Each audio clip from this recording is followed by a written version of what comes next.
68-year-old Carlton sits in his kitchen staring at the coffee cup his daughter Sarah just handed him. The bitter liquid burns his throat differently than usual.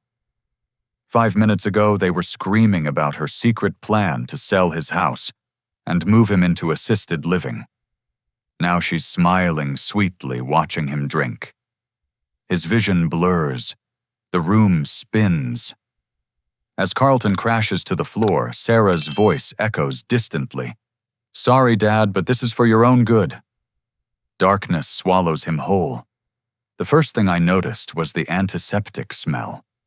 That sharp medical odor that tells you immediately you're not anywhere good. My eyes struggled to focus on the white ceiling tiles above me, each one perfectly square and seemingly spinning in slow circles. The beeping of machines created a rhythm that made my head pound even harder than it already was. "Mr. Winters Carlton. Can you hear me?" A man in a white coat leaned over me, shining a penlight into my eyes. The brightness sent daggers through my skull. "Where am I?" My voice came out as a croak, my throat feeling like I'd swallowed sandpaper. "You're at St. Mary's Hospital. I'm Dr. Harrison. You were brought in 3 hours ago after what appears to be a severe overdose of sedatives. Do you remember taking any medication?" The memories crashed back like a tidal wave. Sarah's tearful apology, the coffee she'd made with shaking hands, her insistence that we needed to reconcile after our explosive argument about her plans to sell my house and stick me in some retirement home. The strange metallic aftertaste that had made me pause mid-sip. "My daughter, Sarah, she made me coffee." The words felt heavy on my tongue. Dr. Harrison's expression shifted to something I recognized from my 35 years as an FBI agent, professional concern mixed with suspicion. "Your daughter told us you've been depressed lately. She mentioned you two had an argument, and that afterward she found you unconscious. She suggested you might have taken the pills yourself." "That's not true. I didn't take any pills." I tried to sit up, but the room tilted dangerously. "She put something in my coffee." The doctor placed a gentle hand on my shoulder. "Let's not jump to conclusions. The sedatives in your system were at dangerous levels. You're lucky your daughter called 911 when she did. Another hour, and we might not have been able to save you." Through the fog in my brain, I noticed something wrong with his statement. "How long did she wait before calling?" "According to the paramedic report, about 45 minutes. She said she thought you were just taking a nap at first." 45 minutes. Long enough for the drugs to fully enter my system, but not quite long enough to kill me. Just enough to make me appear unstable, maybe even suicidal. My FBI instincts, dulled by retirement but not dead, started firing warning signals. A nurse entered the room. A woman in her 50s with kind eyes and graying hair pulled back in a bun. She checked my IV and made notes on a tablet. As Dr. Harrison stepped out to take a call, she leaned closer to me. "Mr. Winters, I'm Jennifer. I need to tell you something, but please don't react obviously." Her voice dropped to barely above a whisper. "I was in the hallway earlier when your daughter was on the phone. I heard her say Phase 1 complete. He'll be declared incompetent within days." I thought you should know. My blood turned ice cold, but I kept my expression neutral, a skill that had served me well during undercover operations. "Thank you," I whispered back. Jennifer straightened up as Dr. Harrison returned. "His vitals are stabilizing nicely, Doctor." "Good. Mr. Winters, I need to inform you that due to the nature of your admission and your daughter's concerns about your mental state, you'll need to stay for a 72-hour psychiatric observation. It's standard procedure in cases like this." "Cases like what I was poisoned?"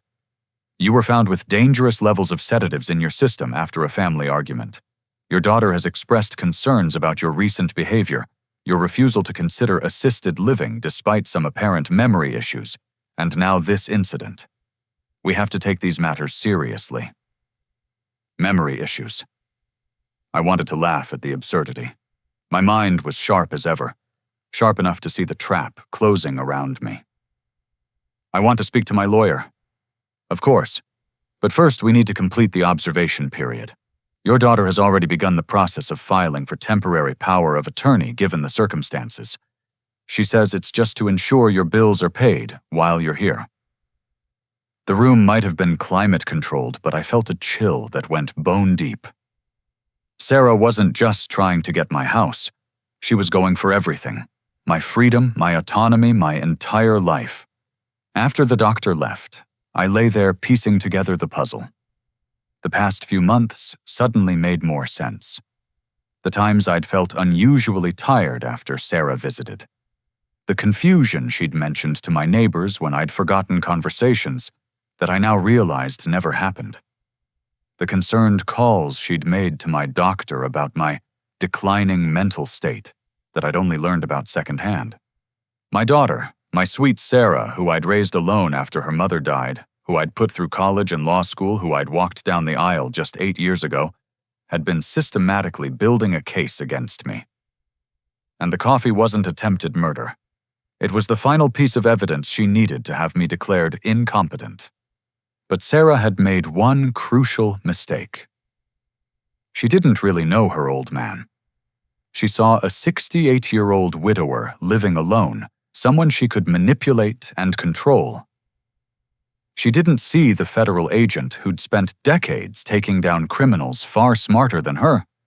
She didn't know about the connections I still maintained, the favors I could still call in, or the skills that retirement hadn't erased. A new nurse came in to check on me as evening fell. She informed me that Sarah had been by earlier to collect my house keys and wallet.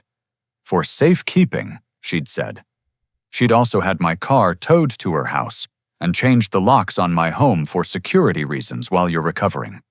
I smiled and thanked the nurse, playing the confused old man they expected to see. But inside, a cold fury was building.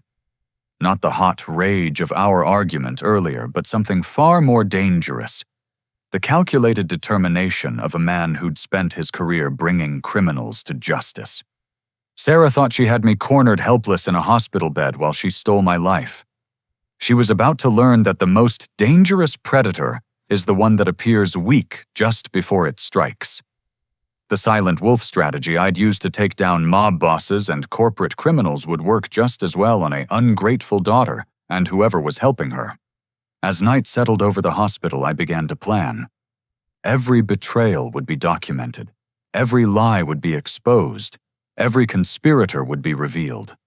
Sarah wanted to play games with the big boys, fine. But she should have remembered who taught her to play chess in the first place. The game was just beginning, and I had already started thinking 3 moves ahead. The motel room smelled like industrial bleach and broken dreams. Water stains decorated the ceiling like abstract art, and the carpet had seen better decades. But the Golden Sands Motel on Route 23 had one thing going for it. They accepted cash and didn't ask questions.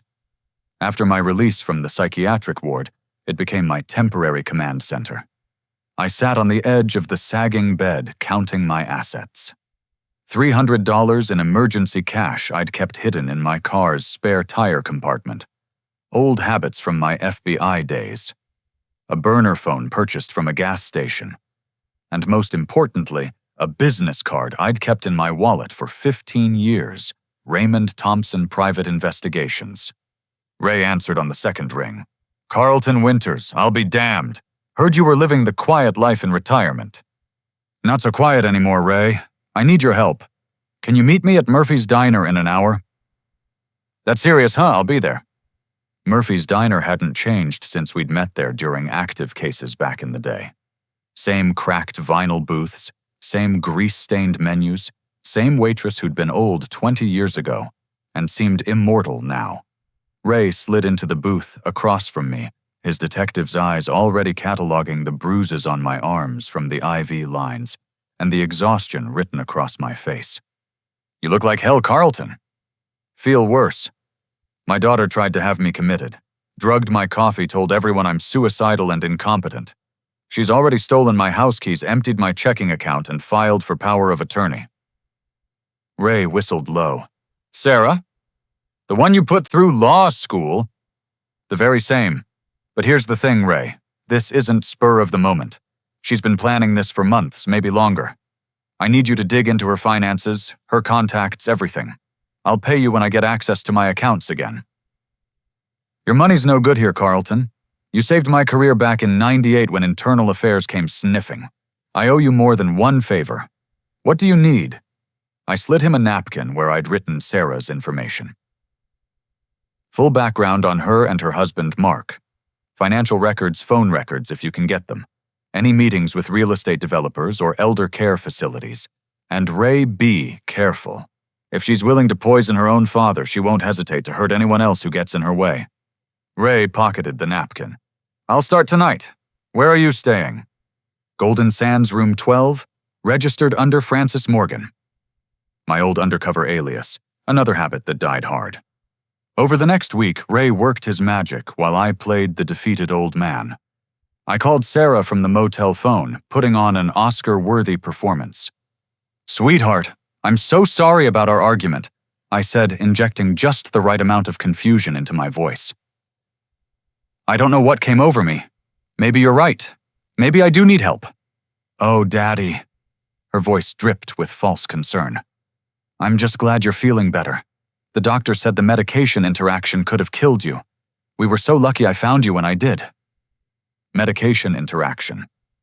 She was already rewriting history, creating a narrative where I'd accidentally overdosed due to confusion. Clever girl. Too bad she'd learned her manipulation tactics from the best. I'm staying at a motel for now. I seem to have misplaced my house keys. They're safe with me, Daddy, just until we get everything sorted out. Mark and I are taking care of everything. You just focus on getting better. I hung up and made a note. Mark was definitely involved. The way she'd mentioned him suggested partnership, not just support. My son-in-law, the failed real estate developer who'd been eyeing my property since the day he'd learned its value. Ray's first report came 3 days later. We met at an abandoned warehouse on the outskirts of town. Paranoid, perhaps, but Sarah was a lawyer. She knew how to track people, and I couldn't risk her discovering our investigation. Your instincts were right, Ray said, spreading out printed documents on a dusty crate. Sarah and Mark are drowning in debt. Bad investments, failed property flips, living way beyond their means. They owe almost $500,000 to various creditors. And my house sits on 3 acres of prime development land worth $3 million, I finished. Exactly. But here's where it gets interesting.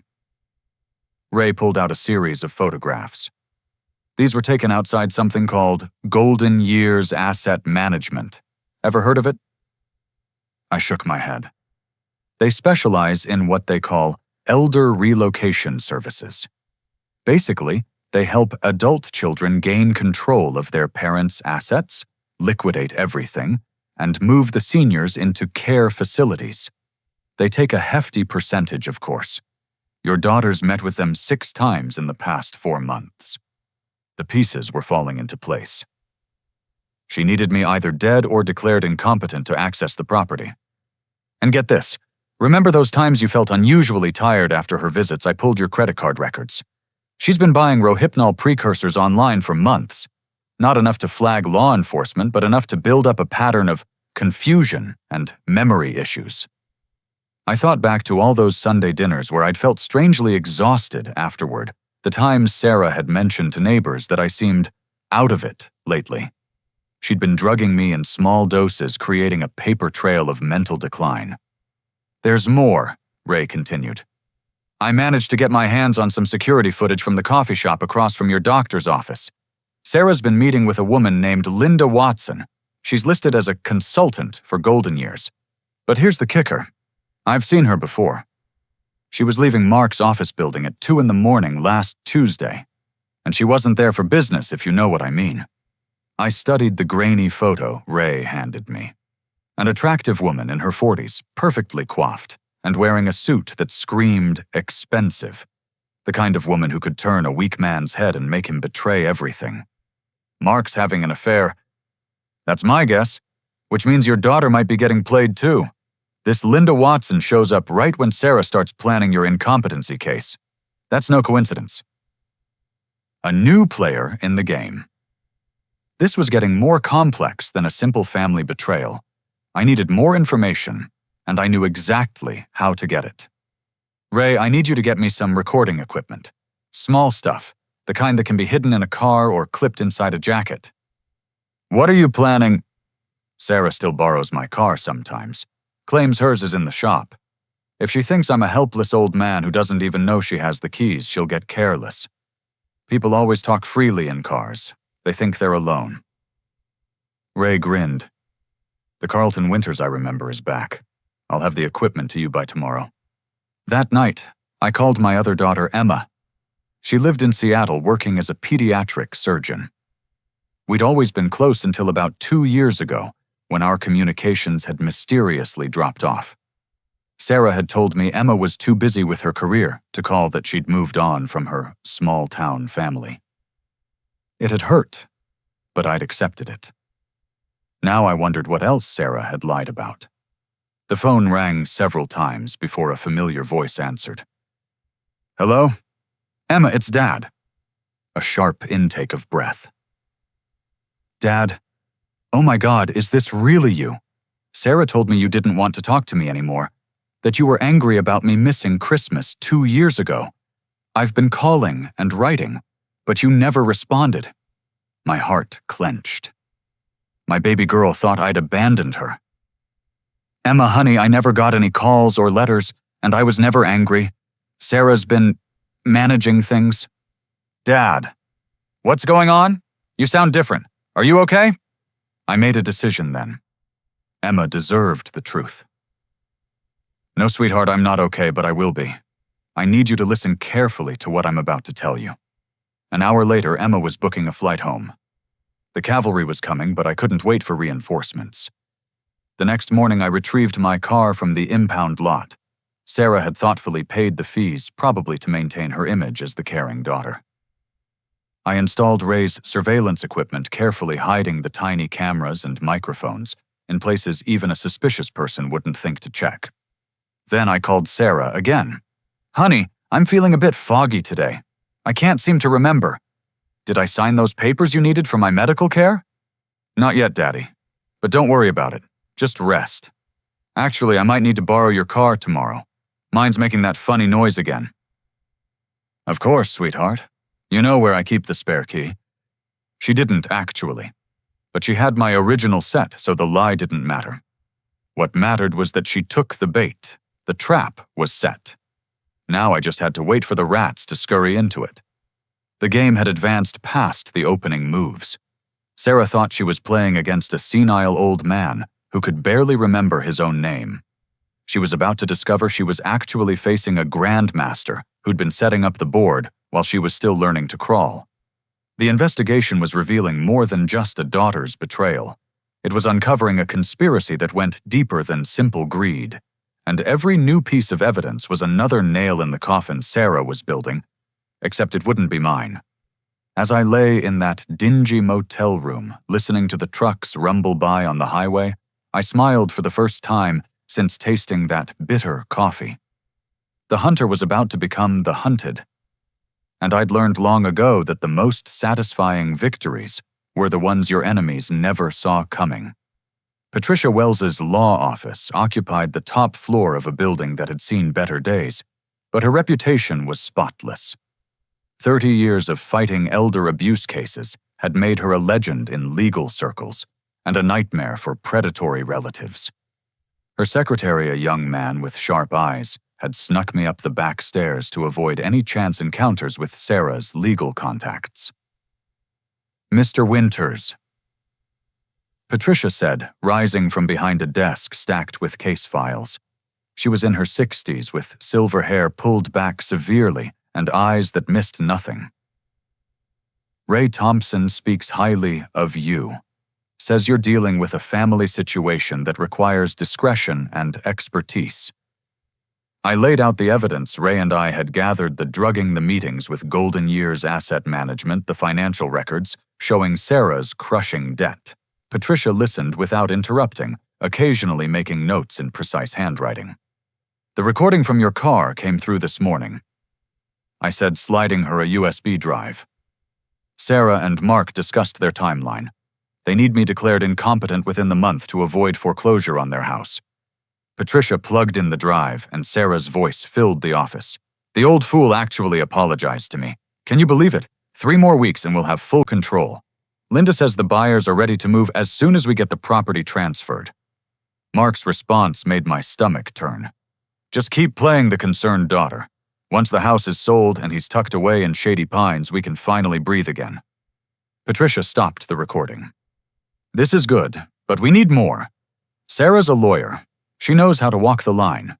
We need irrefutable proof of fraud and attempted murder. What do you suggest? First, we protect your remaining assets. She pulled out a stack of documents. I've prepared papers to transfer everything into an irrevocable trust. Sarah can't touch what she can't access. Second, we document everything. Every interaction, every phone call. Third, we give her enough rope to hang herself. Over the next 2 hours, we established the Carlton Winters Irrevocable Trust, moving my savings investments and a valuable coin collection Sarah didn't know about into a legal fortress. Patricia would serve as trustee until the danger passed.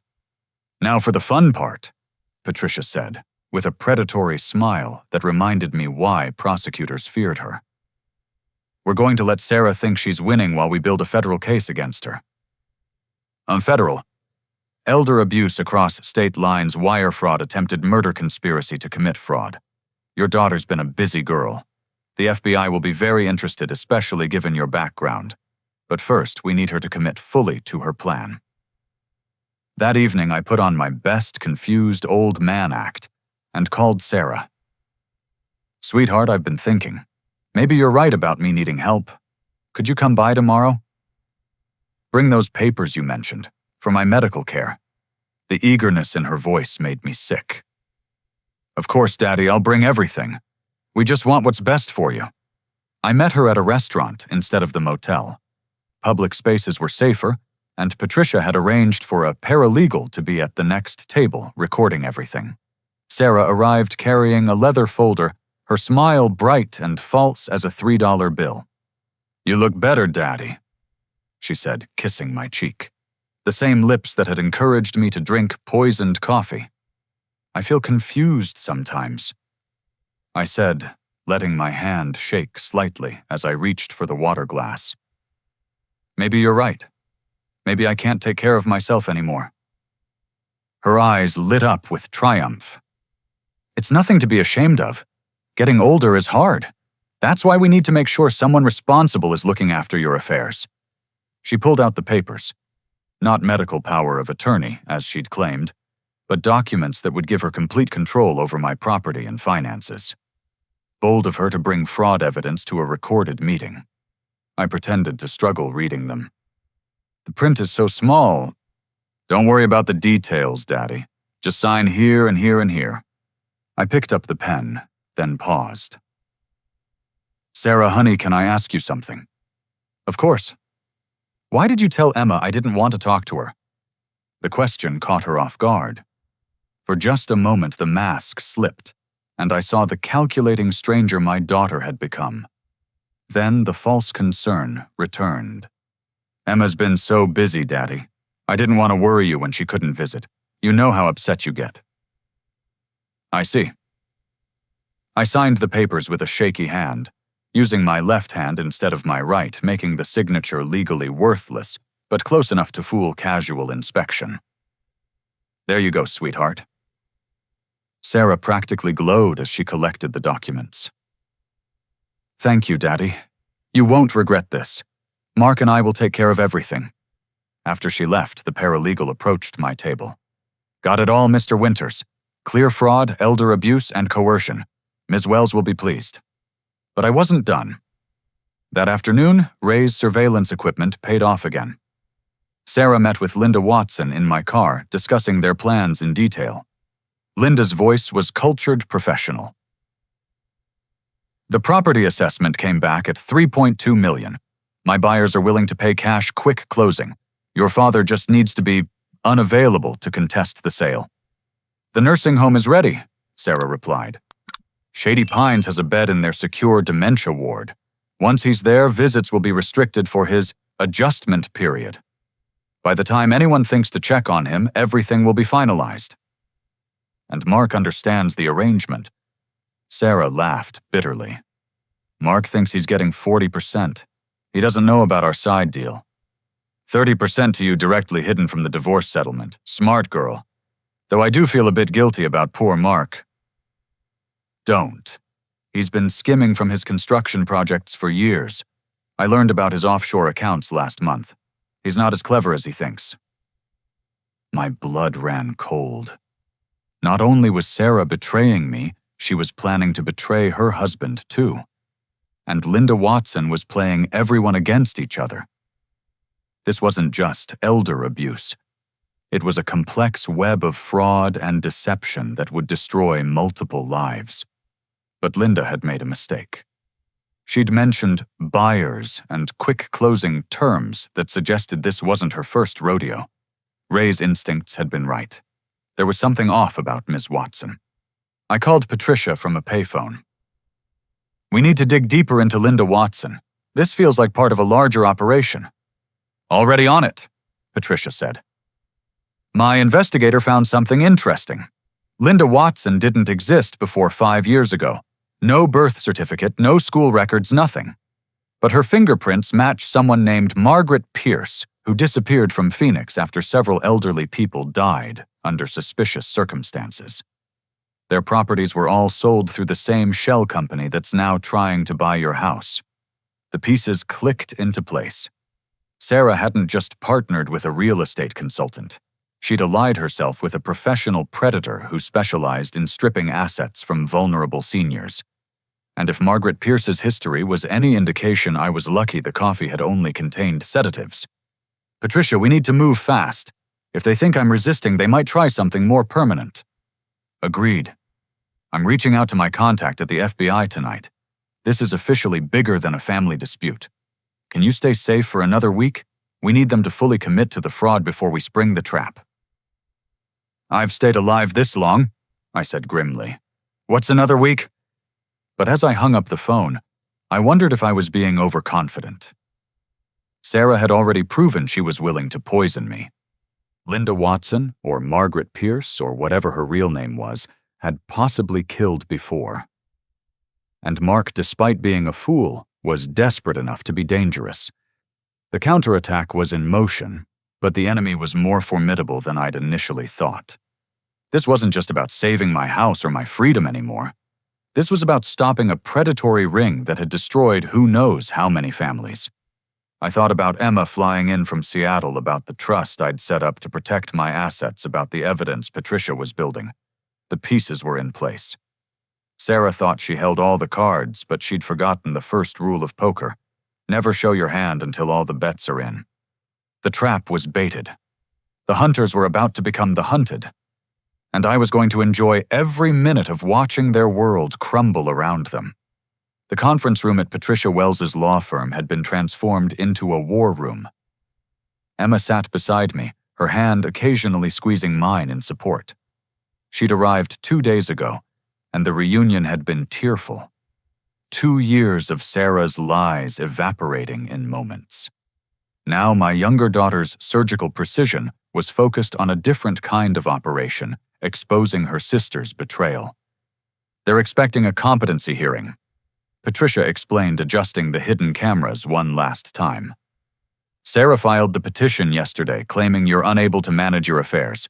She even got a doctor to provide a preliminary statement based on your suicide attempt. Dr. Melissa Grant, Emma said with disgust. I looked her up. She's been sanctioned twice for inappropriate relationships with patient families. Guess who's been paying her consulting fees? Let me guess. Golden Years Asset Management. Bingo, this is a whole network, Dad. Patricia checked her watch. They'll be here in 15 minutes. Remember, Carlton let them think they're winning right until the moment we lower the boom. Emma, you stay in the adjacent room until I signal. I nodded, slipping into character. The confused old man Sarah expected to see. The Mark she thought she'd been playing for months. If only she knew that every confused moment, every sign of weakness had been carefully calculated since I'd left that hospital bed. Sarah arrived first, dressed in a conservative suit that screamed responsible daughter. She kissed my cheek, and I forced myself not to recoil from the Judas kiss. "How are you feeling, Daddy? Did you sleep well?" "I suppose. Where are we again?" Her smile was patient, patronizing. "We're at the lawyer's office. Remember to make sure you're taken care of." Mark entered next his contractor's build, stuffed into an ill-fitting suit. He avoided my eyes, focusing instead on his phone. Guilty conscience, perhaps, or just checking his offshore accounts. Then Linda Watson glided in every inch the professional consultant. She carried herself with the confidence of someone who'd done this dozens of times before. Margaret Pierce, I reminded myself. A predator in Prada. "Mr. Winters," she said warmly, extending a manicured hand. "I'm Linda Watson from Golden Years. Your daughter's told me so much about you." I shook her hand limply, noting the slight disgust that flashed across her face. Good. Underestimate me. Patricia entered last, playing her role as the neutral facilitator. "Thank you all for coming. This is an informal discussion about Mr. Winters' future care needs. Sarah, would you like to begin?" Sarah launched into her prepared speech about my declining mental state, the danger I posed to myself, the necessity of professional management. She presented the forged documents I'd signed with my left hand as evidence of my agreement. Mark chimed in with concerns about my confusion and erratic behavior. Linda Watson nodded sympathetically, occasionally making notes that were probably calculations of her percentage. "I see," Patricia said when they finished. "Mr. Winters, do you understand what your daughter is proposing?" I let my eyes wander, then focused with apparent difficulty. "Sarah knows best. She always has." Sarah's smile was radiant. Victory was within her grasp. $3 million would solve all her problems, pay off Mark's debts, secure her future. All it cost was her father's freedom and dignity. Before we proceed, Patricia said, "I should mention that Mr. Winters asked me to review some recordings he made. He said they might be relevant." The color drained from Sarah's face. "Recordings?" "Yes. Apparently Mr. Winters has been documenting things for several months. A habit from his FBI days, I suppose. Carlton, would you like to share?" I straightened in my chair, the confusion melting away like morning mist. "Actually, Patricia, I think I'd like my daughter Emma to share them. She's been analyzing the evidence." The door opened, and Emma walked in carrying a laptop and a box of documents. Sarah's gasp was audible. "Emma, but I told you." "You told me Dad didn't want to see me," Emma said coldly. "You intercepted my calls, returned my letters, and lied to both of us for 2 years. All to isolate him for your sick plan." "I don't know what you're talking about," Sarah stammered, but her face had gone pale. Emma opened the laptop. "Let's start with this recording from Dad's car dated last Tuesday." Sarah's voice filled the room. "The old fool actually apologized to me. Can you believe it? 3 more weeks and we'll have full control. Linda says the buyers are ready to move as soon as we get the property transferred." Mark's response followed, "Just keep playing the concerned daughter. Once the house is sold and he's tucked away in Shady Pines, we can finally breathe again." That's taken out of context," Mark protested weakly. "How about this one?" Emma clicked another file. This time it was Sarah and Linda Watson. Linda's cultured voice. "The property assessment came back at $3.2 million. My buyers are willing to pay cash, quick closing. Your father just needs to be unavailable to contest the sale." Sarah's reply. "The nursing home is ready. Shady Pines has a bed in their secure dementia ward. Once he's there, visits will be restricted for his adjustment period. By the time anyone thinks to check on him, everything will be finalized." Linda Watson stood abruptly. "This is illegally obtained. It has no legal standing." "Actually?" Patricia interjected. "Single-party consent laws in this state make these recordings perfectly admissible. But wait, there's more." I pulled out a folder of my own. Sarah, remember when you told me I was confused about taking medication, that I must have mixed up my pills? Well, I had my blood tested at a private lab after each of your visits over the past 6 months. I spread the test results on the table. Rohypnol metabolites after Sunday dinner in January, again in March, twice in April. Small doses, just enough to make me seem confused, forgetful. You were building a case for incompetency one drugged meal at a time. You can't prove I did that, Sarah said, but her voice shook. No, how about this receipt from your credit card? Emma held up a printed page. Purchases of gamma-butyrolactone, a rohypnol precursor from a chemical supply company. Multiple orders over 6 months. What does a real estate lawyer need with date rape drug ingredients? Oh, Mark had gone from pale to green. Sarah, what did you do? Shut up, Mark, she snapped. You were happy enough to go along when you thought you'd get your debts paid. About those debts, I said, enjoying the moment. Mark, did you know Sarah's been documenting your skimming from construction projects? She knows about your offshore accounts. She was planning to hide 30% of the house sale from you and file for divorce once everything was settled. Mark turned to stare at his wife. What? Sarah's composure finally cracked. You idiot, you were cheating on me with her. She pointed at Linda. Did you think I didn't know those late-night meetings, the hotel receipts? Linda Watson, aka Margaret Pierce, stood perfectly still calculating her options. But Patricia wasn't done. Ms. Watson, or should I say Ms. Pierce, we've been in contact with authorities in Phoenix. They're very interested in talking to you about 3 elderly people who died under suspicious circumstances after signing over their properties to your shell company. The room erupted. Mark lunged at Sarah, screaming about betrayal. Sarah shoved him back, shrieking about his affair. Linda Watson tried to edge toward the door, only to find it blocked by 2 FBI agents Patricia had stationed outside. By the way, I said, raising my voice over the chaos, this entire meeting is being recorded. Federal agents are monitoring from the next room. Everyone in this room except Emma and Patricia is under arrest for conspiracy to commit elder abuse fraud and attempted murder. The door burst open. FBI agents flooded in weapons, drawn badges flashing. The agent in charge, someone I'd worked with years ago, nodded at me. Carlton, sorry it came to this. So am I, Jim, so am I. The arrests were swift and efficient. Sarah, still in shock, kept repeating, Daddy, I'm sorry, I didn't mean, as they cuffed her. Mark was sobbing about his children, his business, his life falling apart. Linda Watson said nothing, her calculating eyes already planning her defense. As they led Sarah past me, she stopped. Daddy, please, I'm your daughter. I made a mistake. I looked at the stranger wearing my daughter's face. You didn't make a mistake, Sarah. You made a choice. Multiple choices. Every drugged cup of coffee, every forged document, every intercepted letter from Emma. You chose greed over family, money over morality. Now you get to live with those choices. The agents took her away, her sobs echoing down the hallway.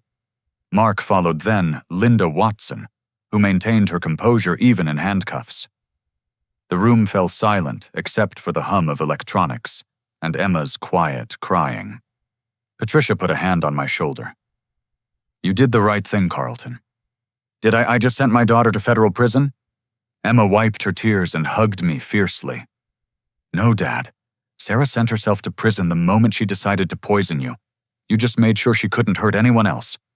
I held my younger daughter grateful to have her back, but mourning the loss of the daughter I thought I'd raised.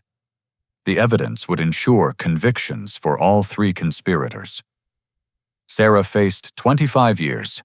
Mark, with his construction fraud adding to the charges, might see 30. And Linda Watson, aka Margaret Pierce, would likely die in prison given her previous crimes. The revelation was complete. Every secret exposed, every conspiracy unraveled, every betrayal documented. Justice would be served, but it tasted like ashes in my mouth. I'd won the game, but the victory came at the cost of a daughter I'd loved for 38 years. As we left the law office, Emma linking her arm through mine, I wondered if Sarah had felt any genuine emotion for me in recent years, or if I'd simply been a mark, a problem to be solved, an old man standing between her and $3 million. I supposed I'd have plenty of time to wonder. Unlike Sarah, I'd have my freedom to do it. The federal courthouse buzzed with activity as lawyers, reporters, and curious onlookers filled the hallways. The case had exploded across local media. Daughter attempts to murder father for inheritance made for sensational headlines. I sat in the witness preparation room with Patricia and the lead prosecutor, Assistant U.S. Attorney Michael Chen, a sharp young man who reminded me of myself 30 years ago. The defense will try to paint you as a vindictive father who entrapped his daughter, Chen explained.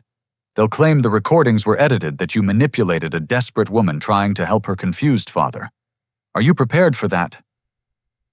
I've been preparing since I woke up in that hospital bed, I replied.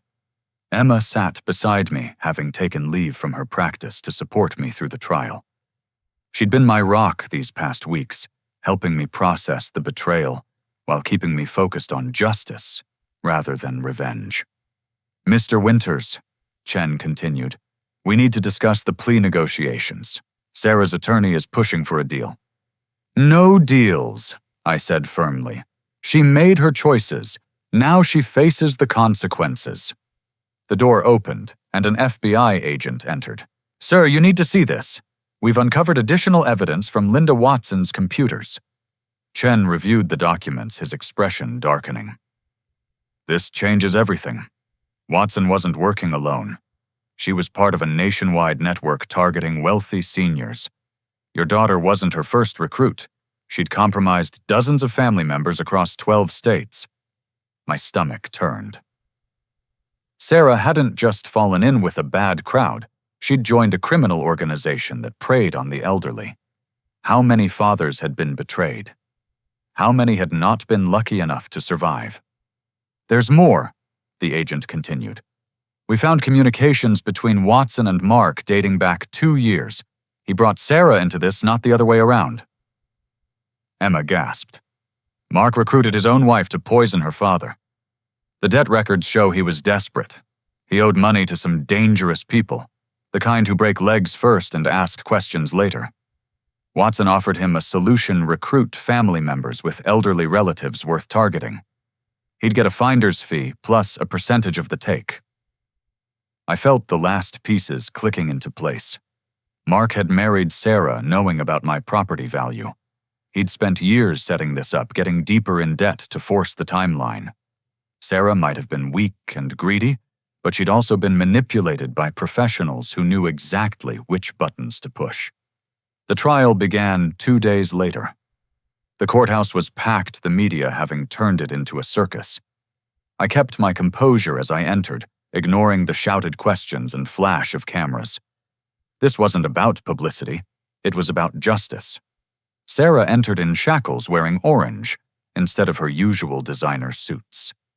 She'd lost weight, her face gaunt and hollow.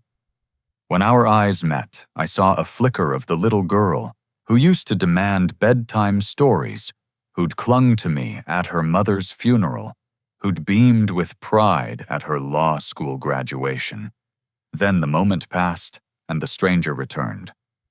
Mark shuffled in next, looking like he'd aged a decade in weeks. His construction company had folded overnight when news of his arrest spread.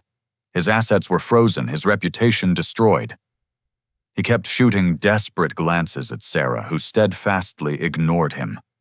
Linda Watson entered last, still maintaining her professional composure, despite the circumstances. She surveyed the courtroom like a chess player, examining the board, calculating odds, and planning strategies. Even facing life in prison, she radiated dangerous confidence. Chen's opening statement was masterful.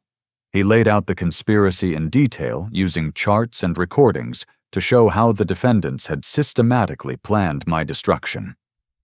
The drugging timeline was particularly damning. 6 months of poisoning, each dose carefully calibrated to create symptoms of dementia without causing immediate death. Sarah's attorney, a high-priced defender of lost causes, tried to paint her as a victim. Ladies and gentlemen, my client was a desperate woman watching her father decline, manipulated by professional criminals who exploited her fear and financial difficulties. She made terrible choices, yes, but she never intended serious harm. I almost laughed at the audacity. Never intended serious harm, she'd researched nursing homes with locked dementia wards. She'd practiced forging my signature. She'd intercepted Emma's letters for 2 years. Every action had been deliberate, calculated, harmful. The first day of testimony focused on the financial evidence. Forensic accountants detailed the shell companies, the planned property transfer, the hidden accounts, where my millions would have disappeared. The jury looked increasingly disgusted as the scope of the fraud became clear.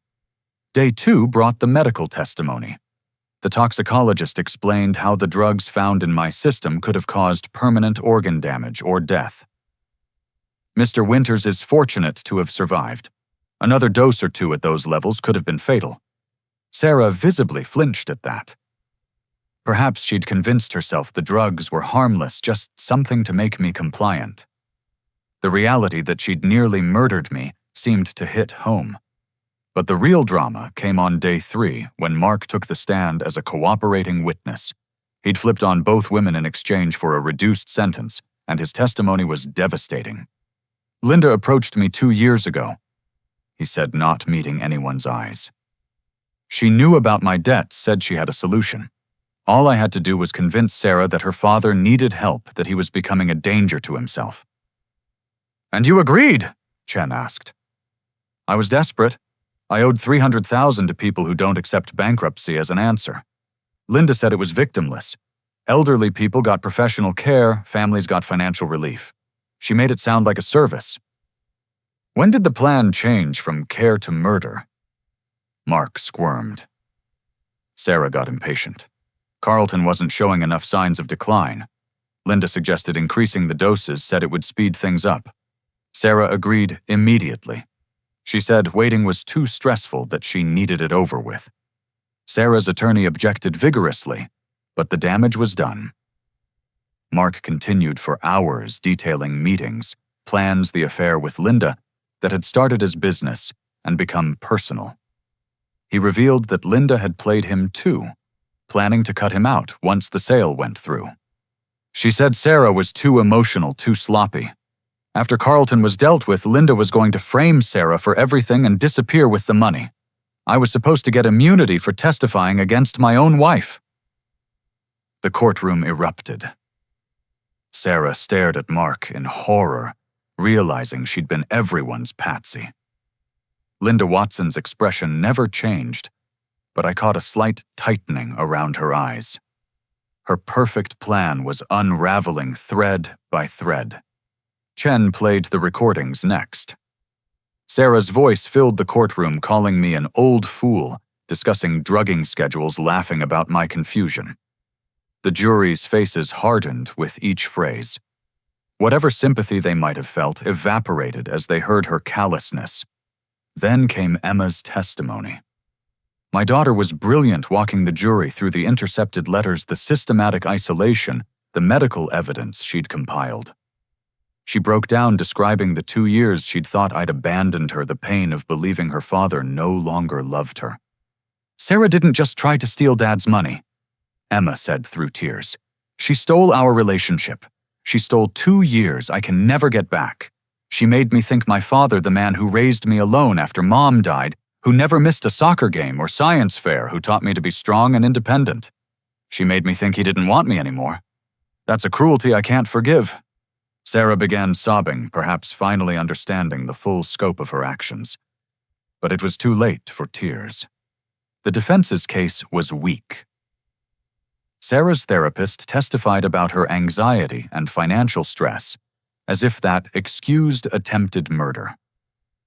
A character witness discussed her charity work, which rang hollow given her treatment of her own father. Linda Watson declined to testify, smart enough to know anything she said would only make things worse. But the most dramatic moment came when Linda Watson's previous victims testified via video link. 3 families whose elderly relatives had died under suspicious circumstances after meeting the charming consultant. The patterns were identical: isolation, drugging, asset transfer, death. I'd been lucky number 13, the one who survived. As the prosecution rested, I looked at the 3 defendants.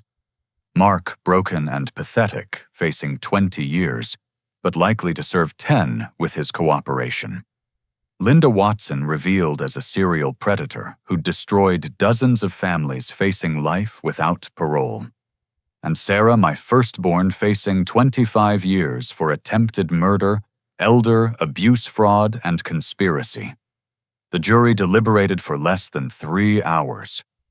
Guilty on all counts for all defendants. Sarah collapsed when the verdict was read, calling for me, begging for forgiveness. But I was already walking away, Emma's arm linked through mine, leaving the past behind. The unraveling was complete.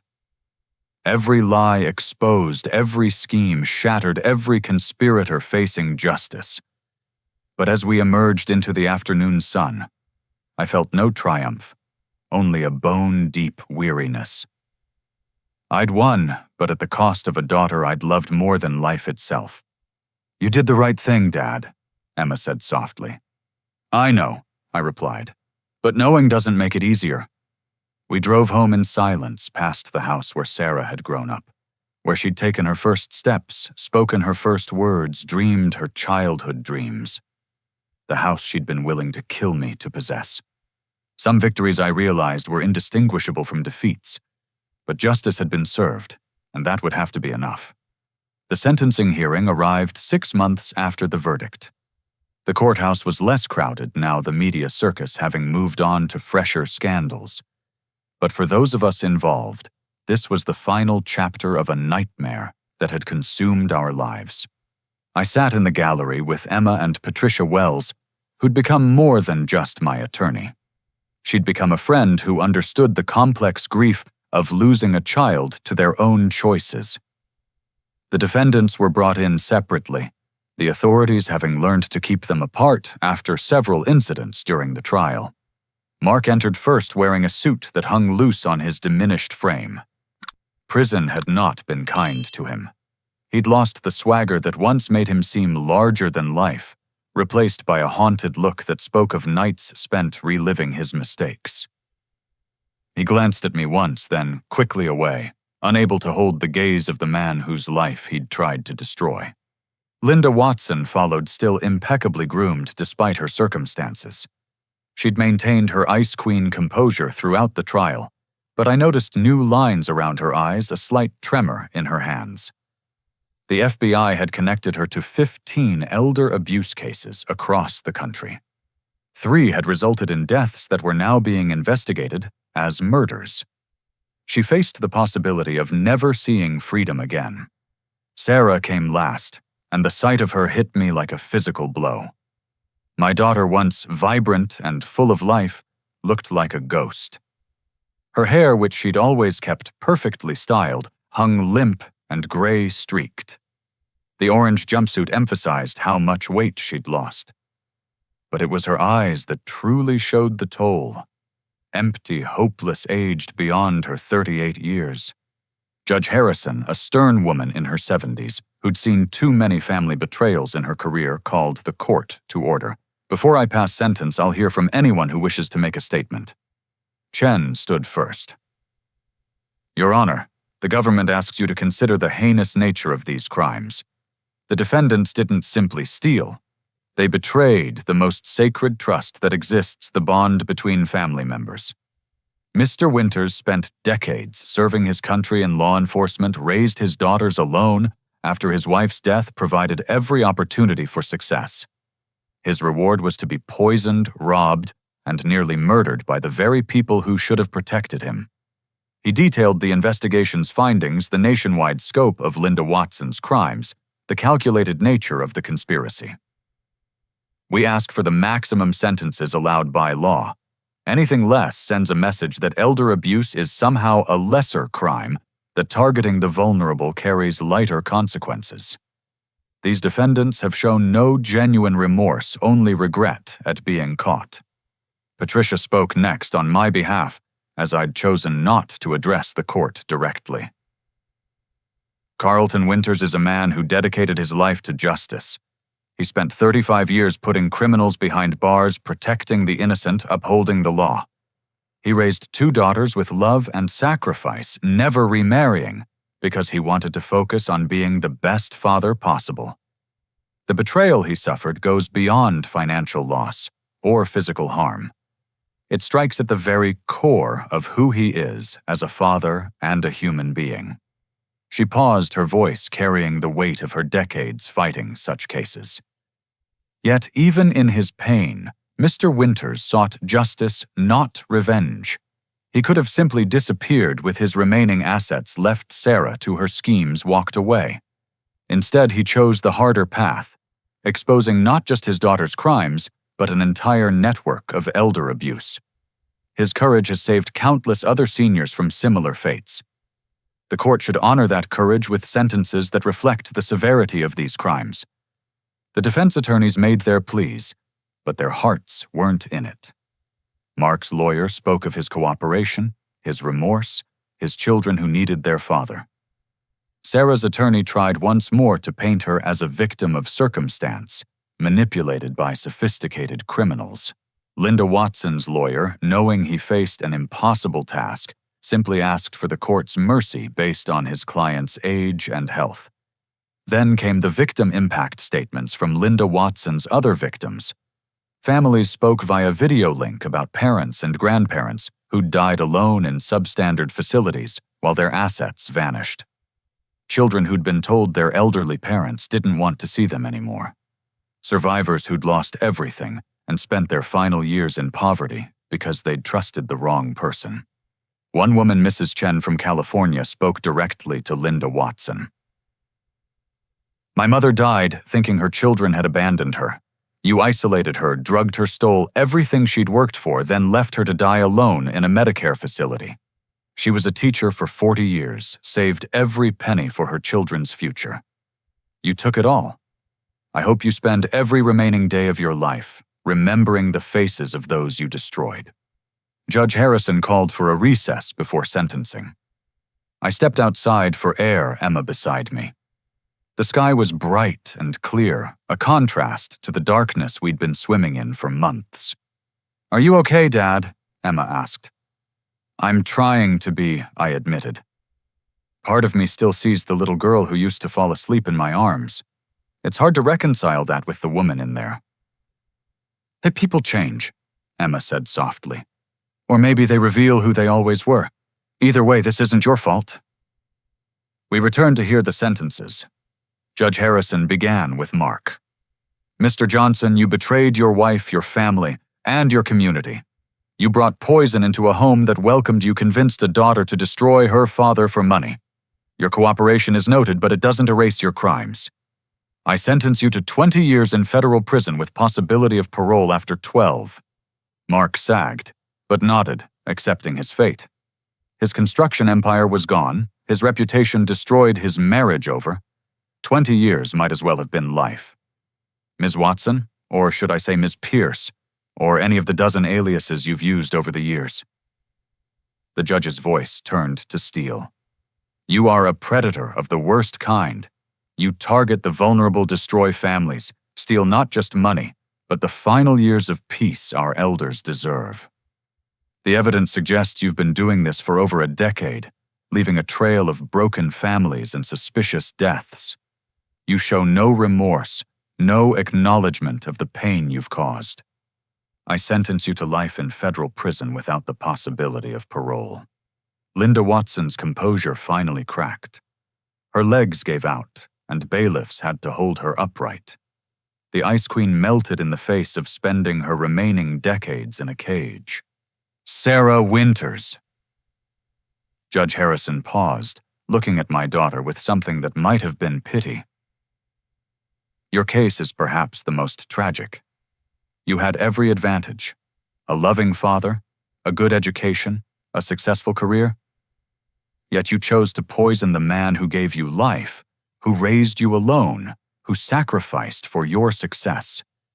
You drugged him, repeatedly isolated him from family, tried to steal his freedom and dignity. You claim you never meant to kill him, but the evidence suggests otherwise. Each dose of poison was a choice. Each forged document was a choice. Each intercepted letter was a choice. Sarah was sobbing now, ugly, wrenching sounds that echoed through the courtroom. I've considered your lack of prior criminal history, your age, the psychological evaluations, suggesting you were influenced by others.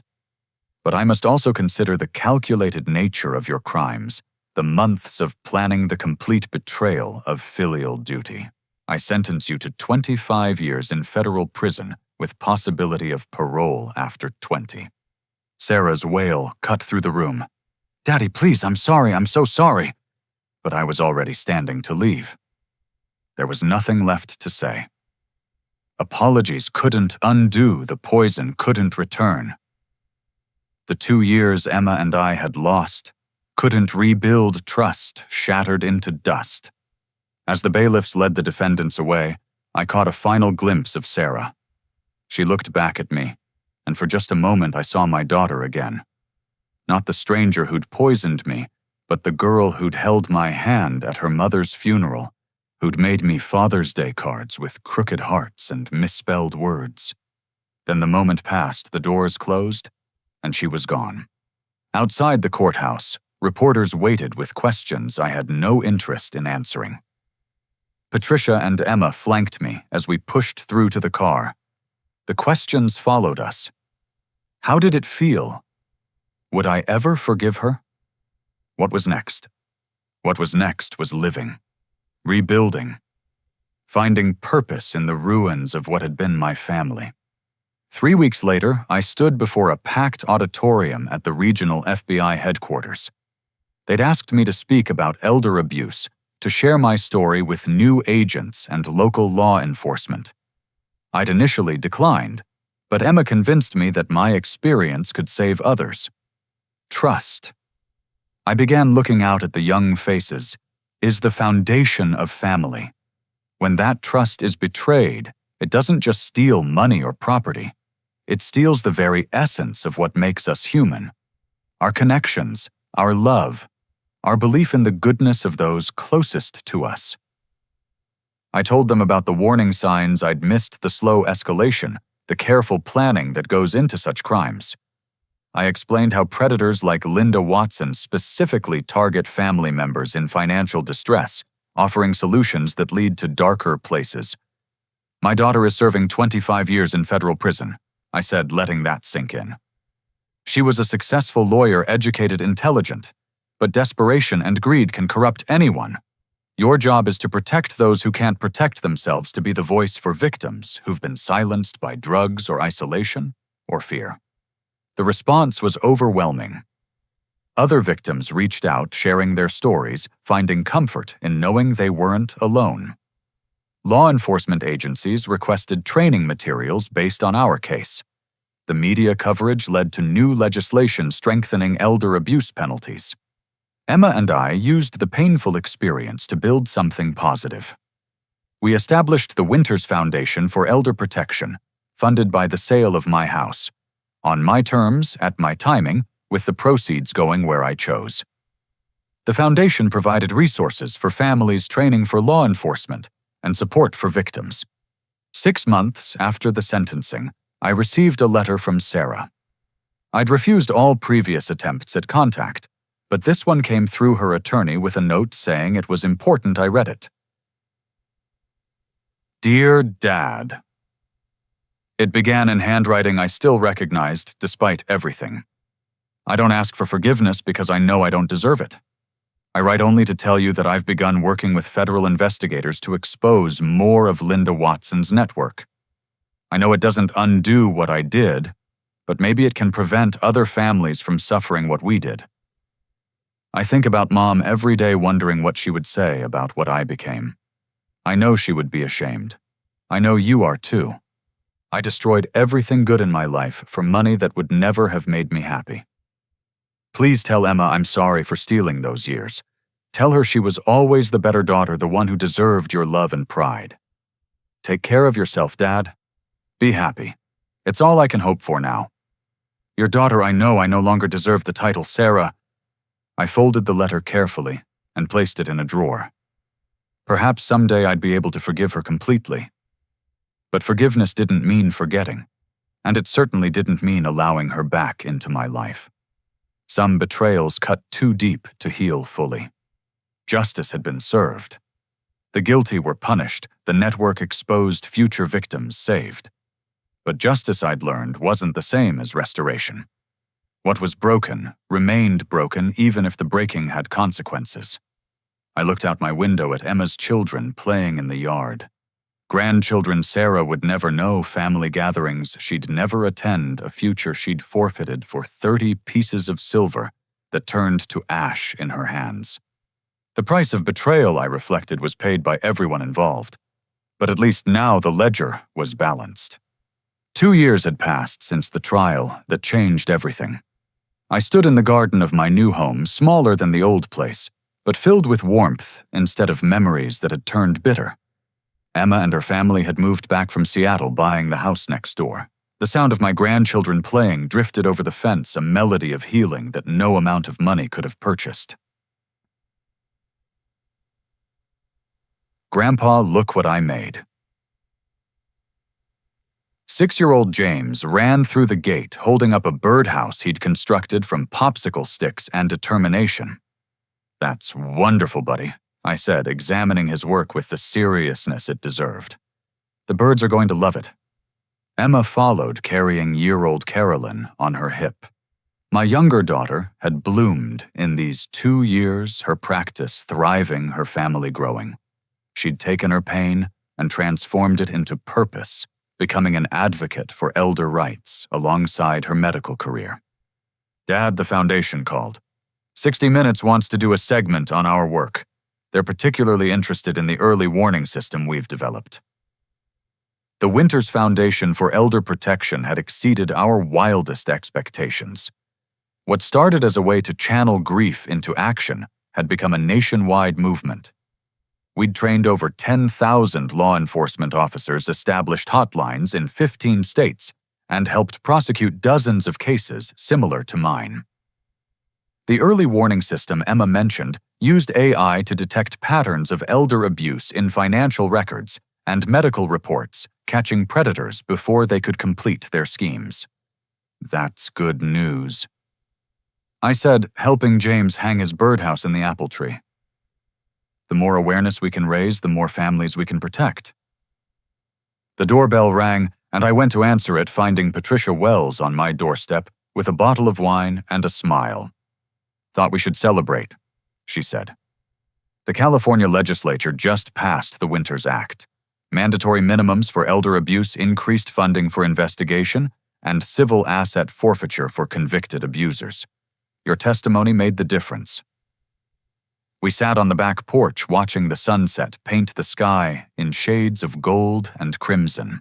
The Winters Act was the culmination of 2 years of advocacy, turning our personal tragedy into legal protection for millions of seniors. Any word from Sarah? Patricia asked gently. I nodded. She writes every month. Never asks for anything, just updates on her work with the feds.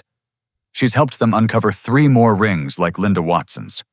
Her lawyer says she could get 5 years off for cooperation. How do you feel about that? I considered the question, one I'd been grappling with for months. She's still my daughter. I can't turn off 36 years of love like a switch. But she's also the person who poisoned me, who tried to destroy my life for money.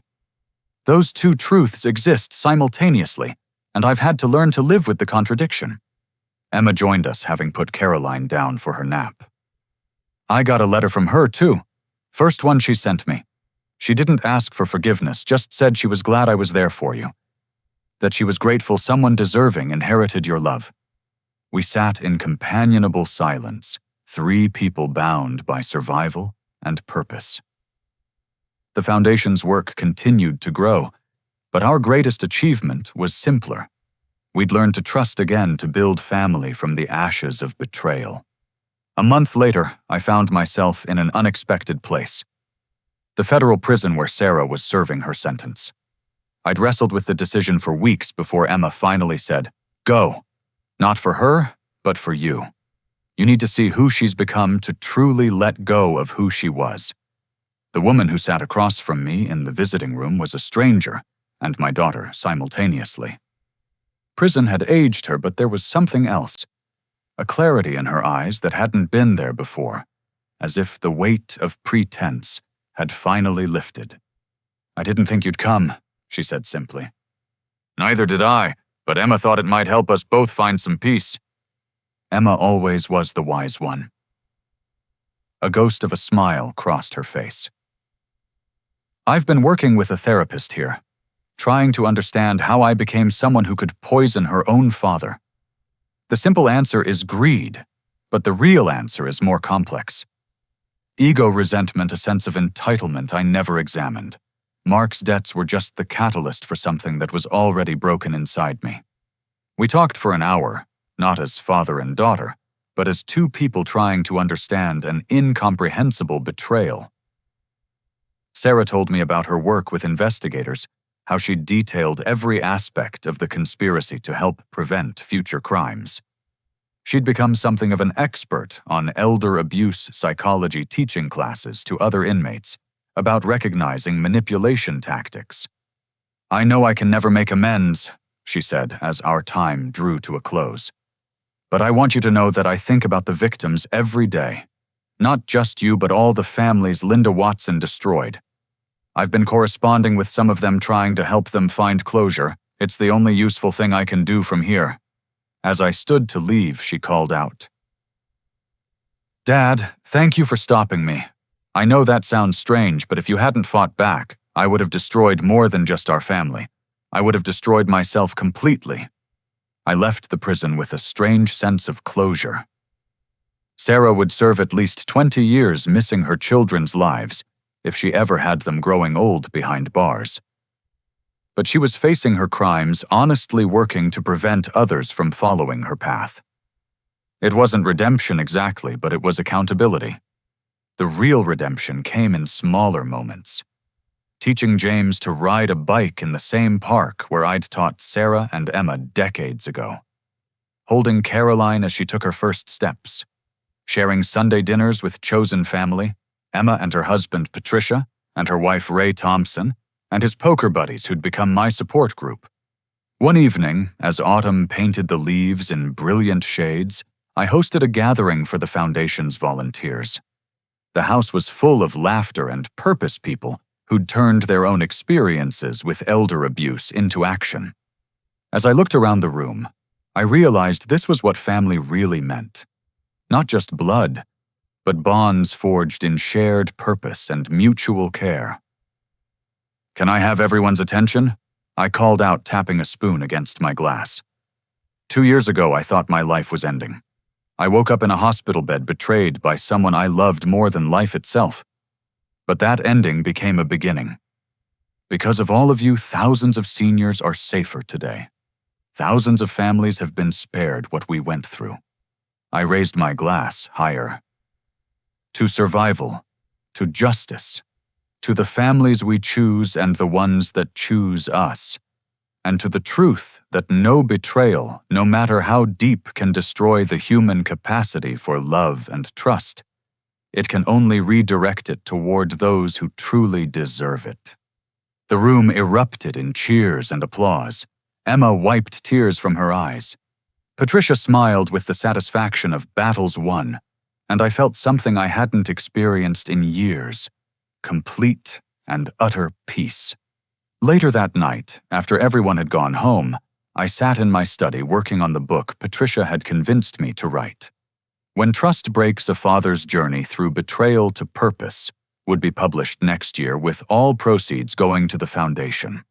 As I wrote about the warning signs I'd missed, the slow escalation of abuse, the resources available for victims, I thought about the readers who might recognize their own situations in my words. The phone rang, interrupting my writing. It was Detective Chen from the FBI. "Carlton thought you'd want to know. We just arrested 6 more members of Linda Watson's network based on intel from Sarah's cooperation. That makes 43 total across the country. Your case broke open one of the largest elder abuse rings we've ever seen. After I hung up, I returned to my writing with renewed purpose. Every word might save someone's life, might prevent another family's destruction. Sarah's betrayal had created ripples that spread far beyond our family, but so had our response to it. As midnight approached, I closed my laptop and prepared for bed. Tomorrow would bring new challenges, new victims seeking help, new battles to fight. But tonight, I was content.